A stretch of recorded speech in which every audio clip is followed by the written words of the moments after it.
마태복음 13장 5절, 6절.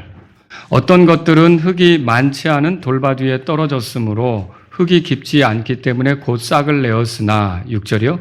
해가 돋을 때 그것들이 타버렸으니 이는 그것들이 뿌리가 없기 때문에 그것들이 시들어 버렸느니라. 아멘. 뭐가 떨어졌다는 얘기죠? 씨가 떨어졌는데 어디에 떨어진 거예요? 돌밭 위에 떨어진 거죠. 돌밭 위에 떨어졌는데 그래서 시들어가지고 열매가 나왔습니까? 열매가 나오지 않았다는 거죠. 자, 오늘 제가 여러분에게 드릴 말씀의 제목은 하나님이 계시다면 왜 나에게 어려움을 주시는가, 이런 제목이 되겠습니다. 이제 막 예수님을 믿은 사람들에게는 궁금함이 생길 수가 있습니다. 하나님이 계시다면 왜 나에게 이런 어려움을 주시는가? 근데 이게 예수님을 막 믿기 시작한 사람뿐만 아니라 주님께 헌신한 사람들도, 그럼 주님께 헌신하면 어려움이 없는가? 그건 아니고요. 어떤 어려움을 당하거든요. 예수님을 믿는 사람들에게 어려움이 없습니까? 여러분은 지금까지 구원받은 이후로 살아오는 동안 어려움 없었습니까? 있었죠. 예수님을 믿는 사람들의 삶에도 많은 어려움이 주어집니다. 저에게도 많은 어려움들이 있었고 여러분들에게도 어려움이 있었을 거예요. 그건 건강 문제도 있을 수 있고 물질 문제도 있을 수 있고 사람과의 관계 문제도 있을 수 있고 여러 가지로 이렇게 나를 짓누르는 그런 어려움들이 주어질 수 있다는 거죠. 근데 그때 우리가 하나님이 계시다면 내가 하나님을 믿는데 왜 나를 이런 어려움 속에 두시지? 라는 생각에 빠질 수가 있습니다. 자, 그래서 오늘 하나님께서 왜 그런 어려움에 우리를 두시는지를 말씀을 통해 살펴보려고 하는데, 그 말씀을 보기 전에 우리가 먼저 다뤄야 될 게 뭐냐면, 정말 하나님께서 믿는 우리를 보호하시지 않는가? 여러분, 하나님께서 우리를 보호하시지 않는다는 생각은 맞는 생각입니까? 이건 마귀가 주는 생각이죠. 여러분은 그 생각을 떨쳐버릴 수 있어야 돼요. 하나님 말씀에 이렇게 말하죠. 너희 주를 사랑하는 자들아, 악을 미워하라. 그분께서 자신의 성도들의 혼을 보존하시고 그분께서 사악한 자의 손에서 그들을 건지시느니라. 시편 97편 10절에 써 있어요. 사람들이 우리를 괴롭혀서 죽인다고 해도 우리 혼을 어쩔 수는 없습니다. 우리 혼은 그리스도 안에서 안전합니다. 우리 몸은요, 우리를 죽였으니까 끝난 거 아닌가? 천만에요. 우리 몸은 물론 죽어서 더 사용할 수는 없지만 부활의 때가 되면 예수님께서 공중으로 오시면 영광스러운 몸으로 변화되는 거 아십니까? 그러므로 저와 여러분의 혼, 몸 이런 것들이 누군가에 의해서 막 공격을 당한다고 해서 우리가 완전히 끝장나는 법은 없는 거라는 거죠. 여러분, 하나님께서는 우리를 보호하시는 거예요. 우리의 온 영과 혼과 몸이 그리스도 예수께서 오실 때까지 흠없이 보존되게 하시는 분이 하나님이세요. 여러분과 제가 이런 하나님을 믿으신다면 조금 어려움을 당한다고 해서 절망할 것은 없다는 거죠. 그러면 왜 이런 어려움들이 주어집니까? 이것에 대해서 생각해 보기 전에 먼저 여러분이 세상에 대해서 이해할 필요가 있어요. 여러분, 하나님께서 지으신 세상이 아름답습니다. 그러나 그리스도인은 또 한편으로 이 세상의 공중의 권세 잡은 통치자가 지금 흔들고 있다는 걸 알 필요가 있어요. 이것은 곧 우리가 세상을 바라보는 눈을 좀 제대로 갖게 하는데, 여러분, 세상은 험한 곳입니다. 자, 예수님께서 자신의 제자들에게 뭐라고 말씀하셨느냐? 너희는 땅의 소금이다, 그렇게 말씀하셨어요. 그러면 여러분, 땅이라는 곳은 어떤 곳입니까? 이게 하늘, 거룩한 사람들이 모여있는 곳, 천사들이 모이는 곳, 그곳이 아닙니다. 땅은 부패한 사람들이 모여 사는 곳입니다. 그래서 땅의 소금이라고 하면 우리가 그런 부패한 세상 속에서 그 부패의 진행을 억누르는 역할을 하는 사람들이라는 것을 말해주고 있는 거죠. 그러니까 우리가 사는 세상이 정말 과연 좋기만 한 것인가? 험한 모습이 있다는 걸 이해할 필요가 있는 거죠. 또 여러분, 예수님은 우리를 향해서 너희는 세상의 빛이다, 그렇게 말씀하셨어요. 그러면 이 말은 무슨 뜻입니까? 세상이 어두운 곳이라는 뜻입니다. 그 속에서 우리가 빛인 거예요. 그럼 뭐예요? 여러분, 우리가 좋은 환경에서 사는 것이 아니라는 거죠. 어둠이 가득한 환경에서 사는 거라는 거죠. 그러면 여러분, 어둠은 우리를 얼마든지 힘들게 할 수 있지 않습니까? 우리가 그런 세상 속에 살고 있다는 것을 인식하는 게 필요한 거예요. 여러분이 그리스도인으로 살면서 굉장히 좋은 환경 속에 사는 걸로 여러분이 착각하시면 안 되는 거예요. 예수님은 제자들을 보내시면서 이렇게 말씀하셨어요. 누가복음 10장 3절입니다. 내가 너희를 보내는 것이 어린 양들을 이리들 가운데로 보내는 것과 같도다. 자, 이 말씀에 의하면 제자들은 어린 양들과 같습니다. 그리고 제자들이 나아가는 세상은 이리들이 뭉쳐 사는 세상이에요. 이리들이 어울려 사는 세상이라는 거예요. 그럼 여러분, 양들이 이리들을 견뎌낼 수 있습니까? 그 이리들이 물고 뜯고 흔들고 이렇게 할 텐데 굉장히 힘든 세상으로 가는 거죠. 그런데 이런 세상으로 가는 그리스도인들이 나약하다? 여러분, 그 견딜 수 있겠습니까? 견딜 수 없습니다. 여러분과 제가 알아야 될 건 우리가 맞닥뜨린 세상, 주님이 우리를 보내려고 하는 세상, 우리가 살아가게 하는 세상이 굉장히 험하고 거칠다는 걸 알 필요가 있는 거죠. 하나님께서는요, 우리를 온실 속에 두고자 하지 않으십니다. 그리스도인이 되는 게 온실 속에 이쁘게 보관되는 거라고 생각하면 착각입니다. 그리스도인들은 거친 세상에 나아가는 것입니다. 그런데 그리스도인은 이제 그 그리스도 예수님을 의지해서 그 거친 세상에서 살아볼 수 있는, 이겨볼 수 있는 그런 위치에 있게 되는 거라는 거죠. 여러분과 제가 알아야 될 게 이거라는 거예요. 그리고 우리를 강하게 하기 위해서는 이런 어려움들이 때로는 필요하다는 거예요. 우리의 연단을 위해서 어려움이 필요하다는 거죠.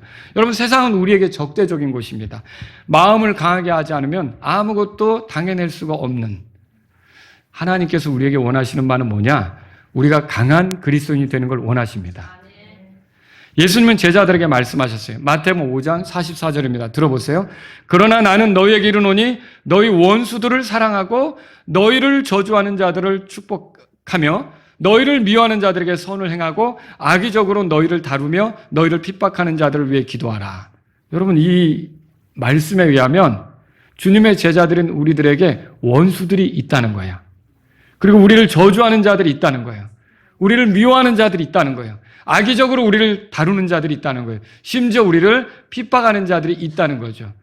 여러분이 직장에서 그리스도인이기 때문에 모두가 나에게 잘 대우해 줄 거라고 생각하십니까?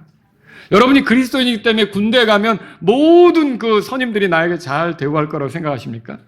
여러분이 그리스도인이기 때문에 어디 이사 가든지 이웃들이 나 다 환영하고 좋게 대우할 거라고 생각하십니까?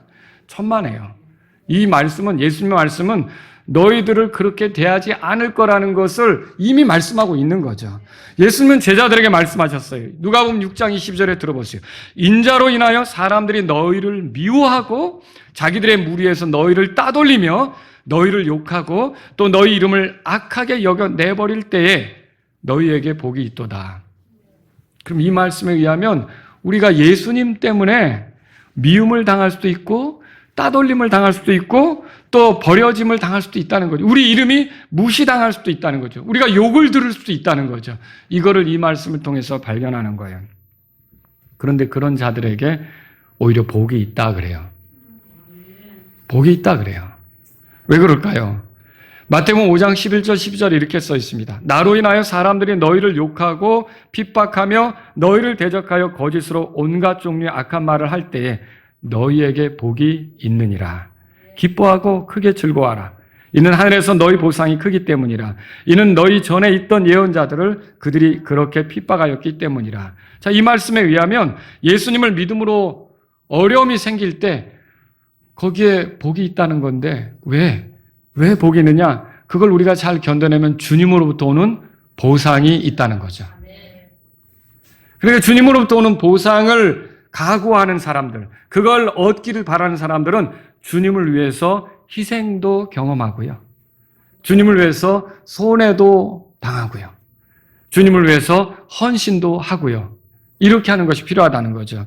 여러분, 하나님께서 쓰신 사람들이라면 이 말씀에 볼 때 누구나 어려움을 겪는 일이 있다는 걸 알 수가 있어요. 너희 예언자들도 그렇게 대우했다. 이런 걸 보면요.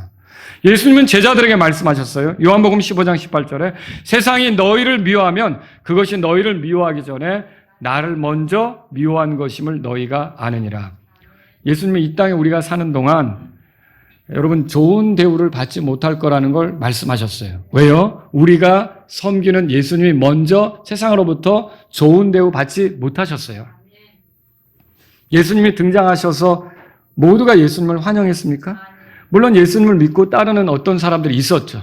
그러나 모두가 그랬느냐? 아니요. 어떤 사람들은 예수님에게 시기를 느꼈고 질투했고요. 예수님을 잡으려고 했고요. 심지어는 예수님을 죽이려고까지 했던 거죠. 그래서 결국 예수님이 십자가에서 죽임당한 거 아닙니까? 우리는 이런 걸 발견할 수가 있는 거죠. 그러면 예수님이 이렇게 세상으로부터 대우를 받으셨다면 예수님께 속한 우리는 무사하겠습니까? 저와 여러분도 그런 어려움을 당할 수 있다는 걸 알아야 되죠. 그래서 예수님이 또 말씀하셨어요. 요한복음 15장 19절에서 만일 너희가 세상에 속했으면 세상이 자기 것을 사랑하였으리라. 그러나 너희가 세상에 속한 것이 아니요 오히려 내가 세상에서 너희를 택하였으므로 세상이 너희를 미워하느니라. 그래서 이 말씀을 받은 요한이 뭐라 그랬냐면 요한 1서 3장 13절에 내 형제들아 세상이 너희를 미워하거든 이상히 여기지 말라. 이거 뭐예요? 너무나 당연한 일이라는 거죠. 그러니까 여러분과 제가 세상을 이해할 필요가 있어요. 내가 이 세상을 사는 동안 그리스도인인 나를 세상이 우호적으로 다 대한다, 환영한다, 좋게 잘 해준다. 여러분 그런 기대하면 여러분이 크게 마음이 다치는 거죠. 나를 힘들게 하는 일이 있다? 그러면 당연한 일, 주님이 말씀하신 일이 내게 벌어지고 있구나. 여러분 이게 또 특이한 거는 가장 가까운 사람들로부터도 올 수가 있어요. 이런 적대, 반감, 적의, 나를 공격하려는 시도 이런 게요. 다른 데서 오는 게 아니라 내가 그렇게 애정을 쏟았던, 내가 그렇게 좋아했던, 내가 사랑했던 사람들로부터도 올 수가 있어요. 여러분 그런 게 올 때 이게 이상히 여기지 말라고 성경이 말하고 있어요. 뭐라고요? 당연한 일이다라는 거죠. 당연한 일이다라고 하는 거예요. 바울은 디모데에게 이렇게 썼어요. 참으로 그리스도 예수님 안에서 경건하게 살고자 하는 모든 자는 핍박을 받으리라. 이 경건하게 산다는 게 뭐예요? 하나님 의식하고 하나님을 기쁘게 하는 목적으로 하나님의 뜻대로 살아가려고 하는 거 아닙니까?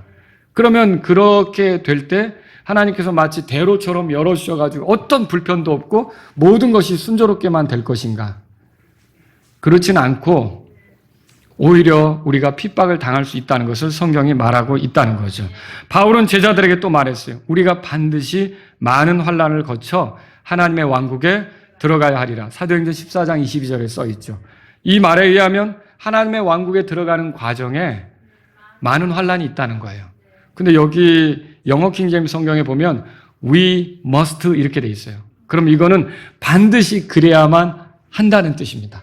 그러니까 여러분과 제가 구원받은 이후로 하늘나라로 가는 데 있어서 순탄한 여정이다? 그렇게 생각하면 안 됩니다. 힘든 일이 많이 있다. 나를 괴롭게 하는 일이 많이 있다. 나를 속상하게 할 만한 일이 많이 있다. 여러분과 저는 그거를 받아들여야 되는 거예요. 왜? 내가 이 세상에 살아가는데 세상이 예수님을 따돌렸듯이 예수님을 공격했듯이 내가 주님께 속했는데 주님께 그렇게 한 세상은 나에게도 그렇게 할 수 있다고 생각하셔야 되는 거죠. 이걸 우리가 알아야 되는 거죠. 이런 모든 예들을 통해 우리가 내릴 수 있는 결론은 뭡니까? 예수님을 믿는다고 해서 우리 삶에 어려움이 제거됩니까? 아니요. 어려움 제거되지 않습니다. 우리의 삶에서 어려움을 제거해 주실 목적으로 예수님께서 이 땅에 찾아오신 것입니까? 아니죠. 예수님은 근본적으로 우리의 죄 문제를 해결해 주시려고 오셨죠. 그래서 하나님과 화해해서 하나님의 자녀로 살아가게 되도록 그렇게 살도록 그렇게 오셨죠. 그래서 하나님께서 주시는 권능으로 우리의 삶에 어려움들이 많이 있지만 그것을 뛰어넘을 수 있도록 그것을 이겨볼 수 있도록 그것을 헤쳐갈 수 있도록 그렇게 우리를 어떻게 보면 먼저 구원받게 하실 목적으로 오신 거죠. 여러분 그래서 우리가 내가 사는 세상이 만만한 세상이 아니구나. 내가 예수님을 믿는다고 해서 모든 것이 내가 원하는 대로 되는 그런 세상은 아니구나. 여러분 그걸 알아야죠. 내가 원하는 대로 되면 내가 하나님이죠. 모든 게 하나님의 뜻대로 되는 거 아닙니까? 근데 나는 하나님이 아니잖아요. 주님의 뜻대로 되는 것이고요. 심지어 내가 계획한 것들도 틀어질 수 있는 거예요. 사람이 마음으로 계획할지라도 오직 주의 뜻 그것만 서는 거 아닙니까? 여러분이 그것을 안다면 하나님의 뜻대로 이루어지는 세상이고 나는 이 세상에 속해서 믿음으로 살아갈 때 여러 가지 어려움을 얼마든지 당할 수 있다. 이걸 인정하는 게 필요한 거죠. 자, 그럼 이제 우리가 생각해 볼 될 게 이런 세상에서 어려움을 당하는 이유들이 뭐냐? 이거를 생각해 볼 필요가 있어요. 자, 이게 여러분에게 말씀드리는데 여러분이 어려움을 당하는 이유는 강해져야 하기 때문입니다. 씨 뿌리는 자의 비유에서 여기 열매 맺는 사람이 되는 것이 초점이에요. 여기서 여러분이 자꾸 구원 문제를 가지고 이야기하시면 안 됩니다.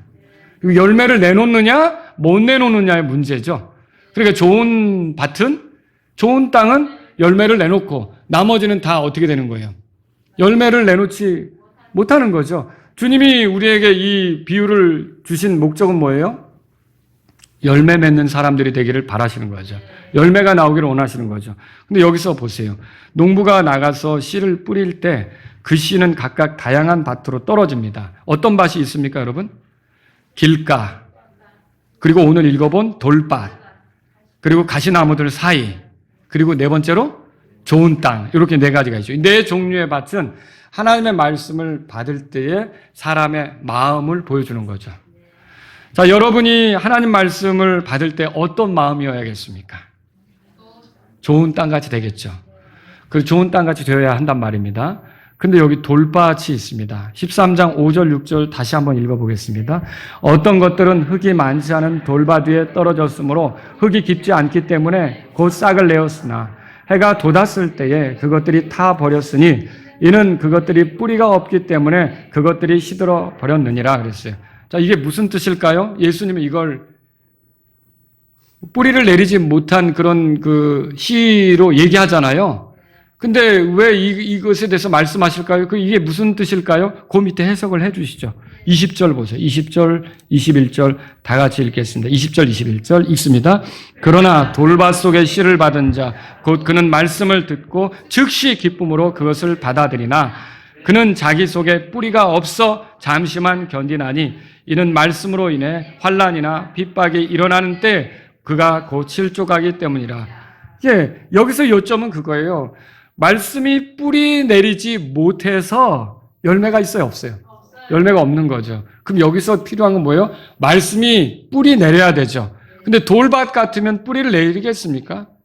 안 되죠. 돌밭에 있으면 안 되는 거예요. 좋은 땅에 있어야 되는 거죠. 돌을 치워야 되는 거죠. 돌같이 단단한 이기심, 자기중심적 사고, 이런 것들이 사라져버려야 돼요. 겸손히 하나님 말씀을 받으려고 해야 되는 거죠. 복음을 듣고 좋아했던 한 자매가 있습니다. 그 자매는 구원을 받았다고 기뻐하며 감사했습니다. 침례까지 받았습니다. 근데 그 자매가 그 구원의 기쁨을 오래 가져가지 못했습니다. 여러분, 마귀는 그 자매를 잃어버렸습니다. 마귀의 계획은 뭐였냐? 자기가 어차피 지옥불에 떨어지잖아요. 그러니까 그 자매도 같이 원래는 데려가고 싶었던 거예요. 그러니까 그 자매도 지옥불 속에 같이 떨어지게 하고 싶었던 거죠. 그래서 그가 그물을 쳐놨건만, 근데 그 자매가 어느 날 복음을 듣고 그물 틈 사이를 비집고 찢어지게 해서 비집고 빠져나간 거죠. 자, 그러면 구원받았고 마귀는 그 자매를 놓친 거죠. 그러면 그 자매를 놓쳤다면 마귀는 이제 이 놓쳐가지고 이거 어쩔 수 없구나 하고 손 텁니까? 아니에요. 여러분은 어떻게 생각하십니까? 정말 마귀가 구원받으면 그때는 이제는 지옥으로 데려갈 수 없으니까 끝났네 하고 손 터냐고요.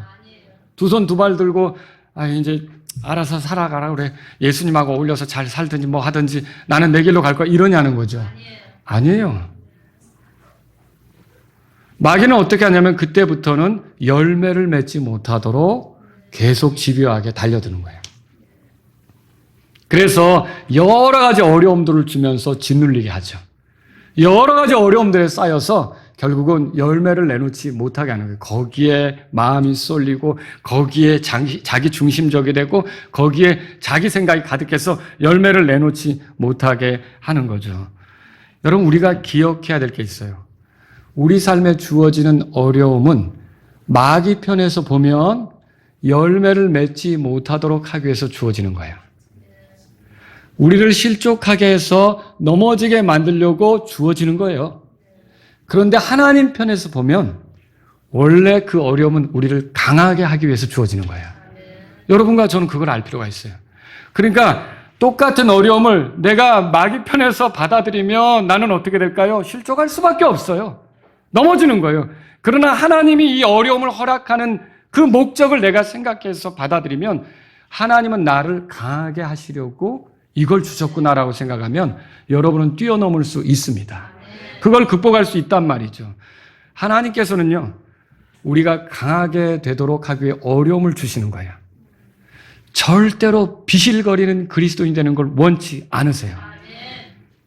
아주 나약해 빠진 그런 그리스도인이 되는 걸 원치 않으시는 거예요. 그저 온실 속에 박혀가지고 바람이 불면 이게 비닐하우스가 뜯어져가지고 만약에 바람 한번 불면 다 자빠지는 그런 식이 되는 걸 원치 않는 거죠. 어떤 바람이 불어도 꼿꼿하게 서 있을 수 있는 정말 자기 자신을 지키며 갈 수 있는 그런 그리스도인들이 되기를 원하는 거죠. 근데 저는 목회하면서 돌밭처럼 돼버린 사람들을 볼 때 안타깝습니다. 그런 사람들을 많이 봐요. 복음을 받고 믿음을 고백했습니다. 근데 어려움이 주어지자 주저앉아요. 주님의 말씀을 의지해서 나아가는 대신 실족하죠.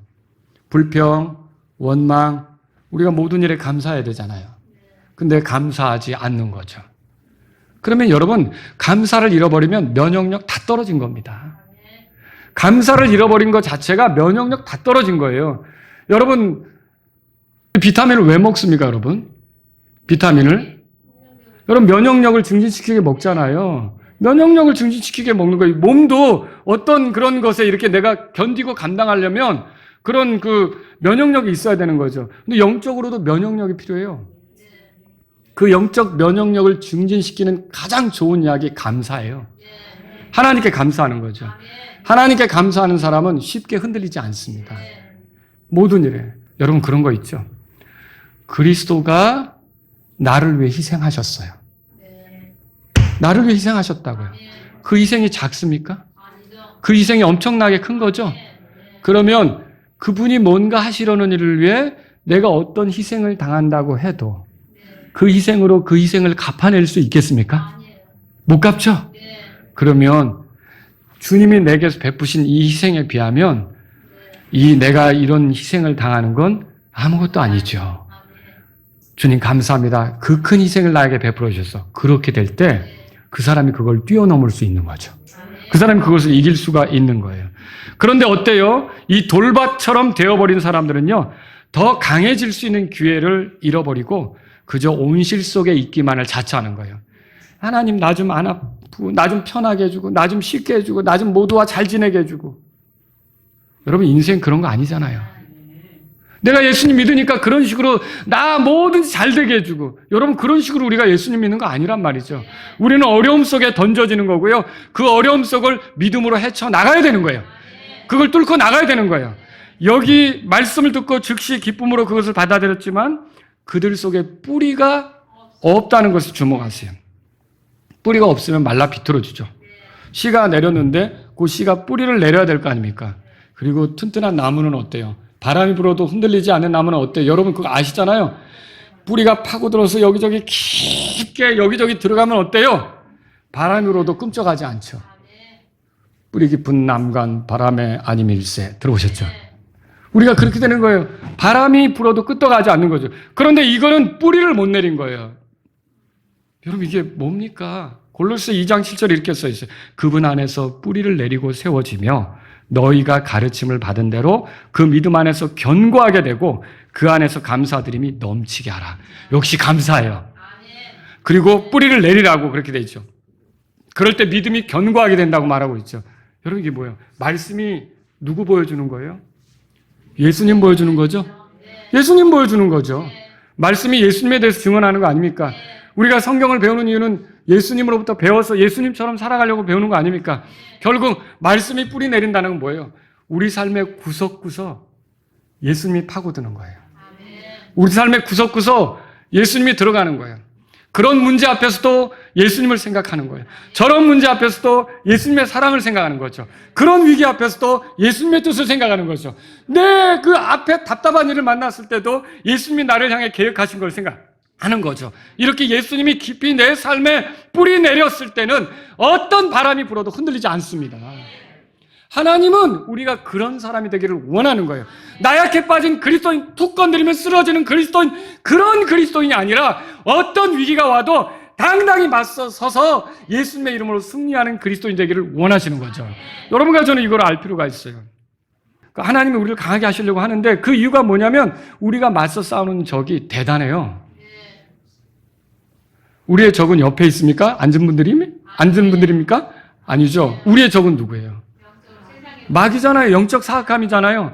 이게 얼마나 강한지 여러분 아시죠? 물론 하나님 앞에는 꼼짝도 못하죠.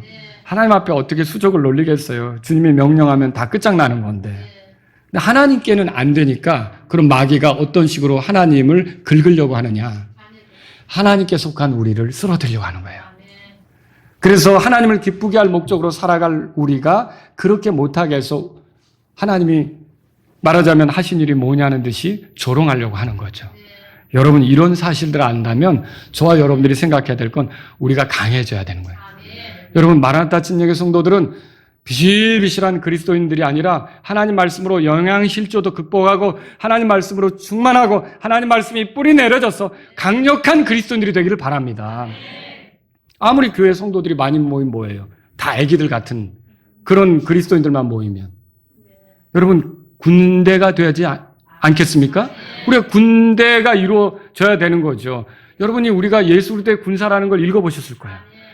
에베소 6장 10절에는 이렇게 썼죠. 끝으로 내 형제들아 주 안에서와 그분의 강력한 권능 안에서 강건하라. 어떻게 하라고요? 강건하라. 여러분 강건하라고 말하고 있는 거예요. 그래서 어려움은 이런 우리가 강건케 될 수 있는 훈련의 기회예요. 여러분 쉬운 훈련이 있습니까? 훈련 중에 쉬운 훈련이 어디 있겠어요? 훈련은 다 어려운 거예요. 훈련은 다 힘든 거예요. 훈련은 다 몸이 고된 거예요. 그래서 여러분과 제가 이런 어려움을 겪을 때는 내가 더 강해지기 위해서 필요한 훈련이었다고 생각하셔야 돼요. 두 번째로요, 하나님은 우리가 왜 이렇게 어려움을 당하게 하시느냐? 여러분 그거예요. 하나님을 가까이 해야 하기 때문에 그래요. 사람은 편할 때 그분을 잊고 삽니다. 저만 그런지 모르겠지만 조금 여유롭고 환경이 좋으면 사람의 본성이라는 게 하나님을 덜 찾는 경향이 있어요. 그래도 저는 하나님을 찾는데요. 저도 그분처럼 되고 싶어요. 여러분 보세요. 그런데 대개는 어때요? 쉽고 편하면요. 뭐든지 일이 술술 잘 풀리면요. 막 기도할 때는 또 도와달라고 해놓고 그렇게 잘 풀리면 자기가 잘해서 된 줄로 알고 또 하나님을 잊어버려요. 이게 사람이라는 거죠. 근데 누구든지 어려워지면 어떻던가요? 제가 볼 때 여러분 조금만 하나님이 어렵게 하시면 이제 여러분이 믿음이 정상적이라면 아마 제가 볼 때는 저녁 때 주여 이렇게 할 거예요. 그러지 않겠어요? 네, 여러분이 정상적인 믿음의 사람이라면 조금만 어려움이 오면 밥이 지금 안 넘어가네. 오늘은 금식 기도해야겠다. 이럴 수도 있어요. 근데 왜 이렇게 하나님을 찾게 됩니까? 어려운데 주님의 도움이 필요하잖아요. 그러니까 하나님은 왜 우리를 어렵게 하실까요? 계속 하나님을 가까이 하고 찾으라고. 그래서 시편 50편 15절에 또 고난날에 나를 부르라. 내가 너를 건지리니 내가 나를 영화롭게 하리로다. 여러분 고난날에 우리가 더 하나님을 찾잖아요. 그러니까 하나님이 우리를 어렵게 하는 거죠. 그래서 어려움 당할 때마다 여러분들이 생각하셔야 될 게 있어요. 하나님 참 나 가까이 하시나 보다. 하나님 참 나 가까이 하길 원하시나 보다. 내가 얼마나 좀 하나님 생각 잊어버리고 내 멋대로 가니 이렇게 하실까? 하나님 내가 주님을 찾습니다. 여러분 그 하나님을 가까이 할 수 있는 기회가 되기를 바랍니다. 어려움은 또 왜 주어집니까? 여러분 이런 어려움은요. 그리스도의 보상을 누려야 하기 때문에 주어지는 거예요. 어려움 속에서도 믿음을 지킨 사람들, 견고하게 된 제자들은요. 주님으로부터 보상이 주어질 거예요. 여러분과 저는 단지 구원받은 것으로 끝나서는 안 됩니다. 우리가 경주에 참여한 사람이 됐어요. 구원받아서. 그러면 경주에서 다 달릴지라도 상을 받는 자는 하나라고 그랬잖아요. 상 받는 일이 우리에게 있다고요. 그럼 우리가 상을 위해 달려가야죠. 근데 상을 위해 달려가기 위해서 여러분 준비하는 게 쉬운 일이냐는 거죠. 훈련 얼마나 고됩니까? 많은 어려움을 겪는 거죠. 그 많은 선수들이 그 상을 얻기 위해서 그냥 적당히 되는 게 아니라는 거죠. 축구 선수는 수없이 골대로 찰 것이고, 또 피겨 스케이팅 선수 같으면 몇 번씩 회전하는 걸 그 엉덩방아를 수없이 찌면서 해볼 것이고, 여러분 그러지 않겠습니까? 그런데 몸이 멍들어가며 이런 어려움을 겪어가면서 마침내 메달을 목에 거는 거 아닙니까? 그렇다면 저와 여러분도요, 내게 주어진 어려움이 결국은 그리스도의 보상으로 나아가게 하는 길이라고 믿으셔야 돼요. 그렇게 생각해야 돼요. 여러분과 제가 알아야 될 거는요, 우리가 보상을 누리려면 예수님처럼 살아야 되는데, 여러분 그 예수님처럼 사는 게 쉬운 일은 아니잖아요. 그렇죠? 쉬운 일은 아닌 거예요. 근데 아무리 힘든 거라도 생각해 보세요. 지옥의 고통보다 더 어려운 어려움이 있을까? 그 지금 살아가면서 그런 얘기 하는 분들이지. 아유, 이게 사는 게 지옥이야. 그 지옥을 몰라서 하는 말이에요. 지옥을 모르니까 그렇게 가볍게 얘기하죠. 지옥이 얼마나 끔찍하고 고통스럽겠어요. 그렇지 않겠습니까? 우리가 이 땅에서 어떤 어려움을 겪어도 그건 지옥에서 겪는 고통하고는 다른 거예요. 지옥의 고통이 가장 큰 거죠. 거기 하나님도 관심 가져주지 않는데, 도와주지도 않는데, 그렇지 않습니까? 그러면 여러분 생각해 보세요. 이 땅에서 우리가 어떤 어려움을 겪어도 우리가 오히려 영원히 주님과 함께 누릴 것을 생각하면 아무것도 아니라고 생각하셔야 돼요. 그래서 고린도후서에는 이렇게 써 있어요. 이는 잠시뿐인 우리의 가벼운 고난이 우리를 위해 훨씬 더 뛰어나고 영원한 영광에 중한 것을 이루기 때문이라. 자, 우리로 하여금 이런 영원한 영광에 중한 것을 이루게 하려고 지금 어려움을 겪는다면 여러분은 조금 각오하고 견디셔야 된다는 거죠. 그 잠시뿐인 어려움을 여러분이 버거워하면서 있을 필요가 없다는 거죠. 견디면 강해지는 거예요. 견디면 주님의 보상으로 다가가는 거죠. 또 여러분, 네 번째로 우리가 왜 이런 어려움에 처해집니까? 예수님처럼 살아야 하기 때문이죠. 예수님의 삶을 들여다보십시오. 예수님의 삶이 순탄했습니까? 그렇지 않아요.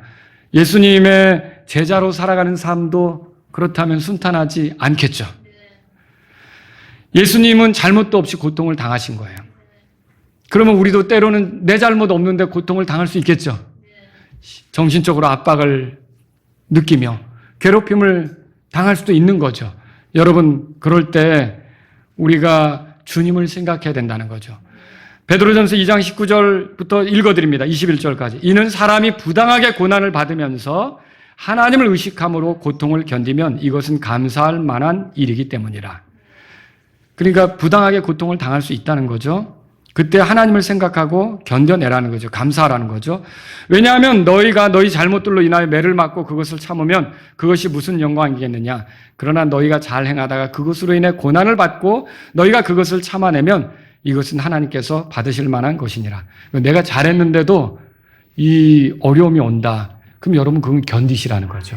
그걸 이겨내면 하나님이 받으실 만한 것이 되는 거예요. 또 21절에 이는 참으로 너희가 이것을 위해 부르심을 받았기 때문이라. 이는 그리스도께서도 우리를 위해 고난을 받으셨고 너희가 그분의 발자취를 따라오도록 우리에게 한 본을 남기셨기 때문이라. 여러분 뭐예요? 우리가 이렇게 부당한 고난 앞에 견디며 어려움을 겪고 이겨나가는 것은 결국 예수님을 따라가는 거라는 거죠. 예수님이 가신 길로 가는 거죠. 그래서 여러분이 제가 보상을 누리게 되는 거죠. 예수님처럼 살기 때문에. 다섯 번째로요. 왜 이런 어려움이 주어집니까? 우리가 타인을 위로하고 격려하기 위해서 그렇게 주어지는 거예요. 자, 세라가 6개월이 안 됐어요. 세라라고 있습니다. 근데 세라가 지금 누구를 위로하겠습니까? 예를 들어서 뭐 엄마가 요리하다가 되었어요. 그러면 엄마, 아유 이러겠습니까? 뭔 기대를 세라에게 하겠어요. 그리고 아빠가 뭐 면도 하다가 여기 비었어요. 그럼 세라가 아빠가 깎고 갈 때 아빠 이렇겠습니까? 전혀 그거 못하죠. 세라는 그저 자기가 불편하면 칭얼대고 좀 이렇게 얼러주면 웃고. 여러분, 그리스도인도 그런 그리스도인이 될 수가 있어요. 남을 도저히 격려할 수 없고 다 자기에게만 맞추고 자기에게만 잘해주고 자기에게만 이렇게 하라고. 남이 얼마나 어렵든지 무감각하고. 여러분이 그 한 달 내내 보내는 동안, 한 주간 보내는 동안 다른 사람에게 격려할 마음, 위로할 마음도 조금도 갖지 못하고 이렇게 살 수 있다는 거죠. 여러분, 주님은 그걸 원하지 않으세요. 주님은 우리가 다른 사람을 격려하길 원하세요. 다른 사람을 위로하길 원하세요. 그래서 우리에게 오히려 어려움을 겪게 하는데 들어보세요. 우리의 모든 환난 중에서 우리를 위로하시나니 누가요? 하나님께서. 이것은 우리 스스로가 하나님께 위로받을 때 얻는 위로를 힘입어 우리가 어떤 어려움에 처한 자들이라도 능히 위로하게 하려 함이라. 고린도후서 1장 4절에 써 있죠. 여러분이 왜 어려움을 겪느냐? 그 어려움을 겪고 견뎌보면서 똑같은 어려움을 겪는 사람을 만났을 때 여러분 진정으로 위로하면서 그들이 주님을 바라볼 수 있도록 도와줄 수 있다는 거죠. 예를 들어서 아픈 환자들끼리도 같이 병실에서 지내다 보면 서로 위로하고 격려할 수 있지 않습니까? 내가 아파 보니까 이 사람 고생되겠다. 이해하는 거죠. 그래서 하나님은 우리가 이런 어려움을 겪으면서 진짜 어려움을 겪는 사람들을 위로해 주도록 그렇게 우리에게 어려움을 주신 거라고 여러분은 생각하셔야 되는 거죠. 자, 이제 우리는 예수님을 믿는다면 어려움이 주어질 것을 각오해야 합니다. 고난 없이 그리스도를 따르는 것은 있을 수 없습니다. 예수님의 제자들은요, 십자가를 지고 주님을 따랐습니다. 주님의 제자들의 삶이 순탄했습니까? 존 폭스의 교회 순교사화를 보면요, 그들이 어떻게 죽었는지가 나오는데 12사도들, 가룟 유다 빼고요, 나머지 이 주님의 제자들이 다 하나같이 순교했어요. 예, 비참하게 이렇게 생을 마감했죠. 세상의 눈으로 보면 저렇게 하려고 내가 예수님을 믿어야 되나? 이런 생각이 들 수도 있는 거라는 거죠. 그러나 그런 길을 기꺼이 갔던 건 여러분, 고난이 있어야 영광이 있는 거예요. 십자가가 있어야 이 관을 받는 거예요. 그러니까 먼저 크로스가 있어야 나중에 크라운을 쓰게 되는 거죠. 여러분과 제가 이걸 안다면 우리의 삶이 쉽지 않을 때 어려움에 대해서 뒤로 물러가거나 낙담하거나 할 필요가 없다는 거죠. 하나님의 뜻은 뭐예요? 이제 여러분 아셨어요. 우리가 나약한 그리스도인 되는 거예요? 아니에요. 여러분, 우리가 강해지기로 해야 되는 거예요. 주님은 어떤 일을 시킬 때 너는 마음을 강하게 하고 담대하라. 여호수아에게 그렇게 말했죠? 그리고 베드로에게도 그랬잖아요. 내가 돌이킨 뒤에 내 형제들을 강하게 하라. 그랬잖아요. 예수님이 그렇게 말씀하셨잖아요. 여러분과 제가 이런 걸 안다면 하나님은 우리가 강한 그리스도인이 되기를 원한다는 걸 알아야 돼요. 그리고 이런 걸 생각한다면 여러분과 제게 어려움이 올 때 이런 것들 앞에 우리가 주저하거나 낙담하거나 실족할 게 아니라 어때요? 올 게 왔구나. 내가 주님처럼 살아야겠다. 내가 주님이 가신 길로 따라가야겠다. 내가 그리고 주님의 말씀을 붙잡아야겠다. 주님 말씀이 내 속에 뿌리 내리도록 해야겠다. 이 순간에도 그 말씀이 나를 지배하도록 해야겠다. 이 순간에도 예수님께서 내 삶을 전반적으로 다루도록 해야겠다. 내가 예수님께 내 삶을 맡겨야겠다. 여러분이 그리스도께 여러분의 삶을 맡기게 된다면 흔들림 없이 여러분이 강한 그리스도인이 된다는 걸 믿으시기 바랍니다. C.T. 스터드는 이런 글을 남겼어요. 예수 그리스도가 하나님이시며, 여러분 그렇게 믿으십니까? 예수 그리스도가 하나님이시며 나를 위해 죽으셨다면, 여러분 나를 위해 죽으신 걸 믿으십니까? 예수 그리스도가 하나님이시며 나를 위해 죽으셨다면 그분을 위한 어떤 희생도 결코 크다고 할 수가 없다. 이게 C.T. 스터드가 생각한 거예요. C.T. 스터드는 영국 사람인데 중앙아프리카로 가서 70까지 선교하다가 주님 만나러 간 사람이죠. 여러분, 이런 사람의 말을 우리가 생각해 볼 때 내 생애 속에 여러 가지 어려움이 닥치고 겪게 되더라도 나를 사랑하셔서 주님이 나를 건지겠다고 치른 희생에 비하면 여러분 아무것도 아니라는 생각으로 견뎌내셔야 돼요. 그래서 어려움이 올 때 우리가 누구를 바라봐야 되느냐? 예수님을 바라보셔야 돼요. 그분의 말씀을 생각해야 돼요. 그분이 내 삶에 그냥 지배하도록 하셔야 돼요. 그 순간에도 주님이 아신다. 주님을 영화롭게 할 기회를 주셨다. 주님이 내 힘이 되셔서 이기게 하실 것이다. 그리고 이 기회조차도 주님을 따를 기회가 되게 하실 것이다. 그래서 주님을 생각하시면서 저와 여러분들이 어려움을 이겨가실 수 있기를 바랍니다. 다 같이 일어서시겠습니다. 오늘 이 말씀을 들으신 여러분들도 말할 수 없는 어려움이 있을 겁니다. 그리고 기도해도 쉽게 응답이 되지 않는 어려움이 있을 것입니다. 이것만 해결된다면 내가 날마다 웃겠는데 그렇게 생각되는 어려움이 있을 것입니다. 오늘 그 어려움을 주님 앞에 맡기지 않겠습니까? 내가 이 어려움 중에 있지만 이 순간 주님을 가까이 할 수 있는 기회며 내가 주님을 따를 수 있는 기회며 내가 보상을 쌓을 수 있는 기회며 내가 강하게 될 수 있는 기회며 내가 이렇게 돼서 다른 사람을 위로할 수 있는 사람으로 바뀔 수 있는 기회가 된다면 주님이 내 안에서 내 삶을 지배하셔서 이걸 견딜 수 있게 하시고 이길 수 있게 하셔서 주님 앞에서 강한 모습으로 드러날 수 있게 도와주옵소서. 주님, 저는 약합니다. 분명히 약합니다. 하지만 나를 강하게 하시는 그리스도를 통해 내가 모든 것을 할 수 있게 되고 모든 것을 견딜 수 있게 되고 모든 것을 이겨낼 수 있게 되기를 바랍니다. 이런 분이 있다면 오늘 말씀을 생각하고 이 시간 주님 앞에 나아가시기 바랍니다.